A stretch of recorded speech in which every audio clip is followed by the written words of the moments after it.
Nous sommes au village des pêcheurs de Tikeho, à quelques encablures de la seule passe de l'atoll.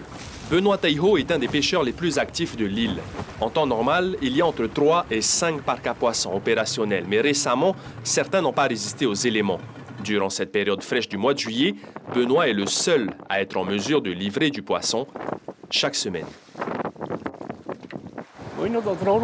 Les attaches sont abîmées et si ça n'était pas le cas, le parc serait rempli de poissons. On fait comme on peut pour réparer, mais si ça casse, on ne peut pas faire autrement. On se contente de ce qu'on nous donne.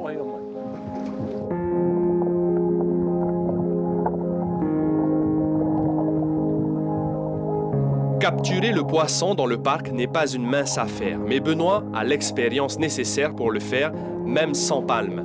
À l'intérieur de l'enclos, il choisit ses bancs de poissons et positionne sa nasse.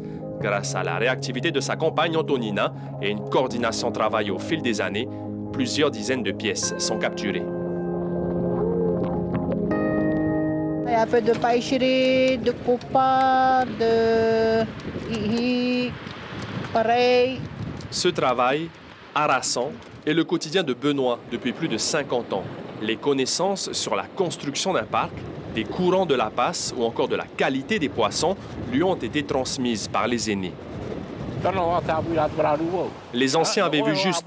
C'est pour toi quand tu deviens adulte, car quand ils disparaissent, ils t'ont transmis les connaissances. C'est ce que je continue de faire aujourd'hui. Le paquet de poissons était vendu à 1000 francs il n'y a pas si longtemps, mais avec l'inflation actuelle, le prix est désormais fixé à 1500 francs. Aujourd'hui, une vingtaine de paquets seront expédiés à Papeete à bord du Dory, la goélette qui touche Tikeho une fois par semaine. Cette petite routine permet au couple de vivre grâce à ses revenus tirés du parc. Nous qui n'avons pas Internet sur l'île, à La Passe, nous envoyons un message aux travailleurs du Dory au bureau.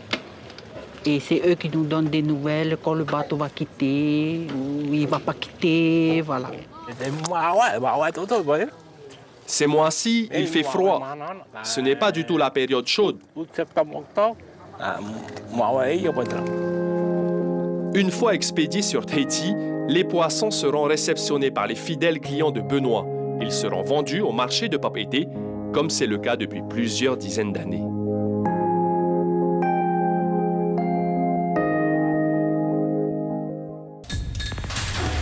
L'information en continu sur Polynésie la première, Internet et réseaux sociaux.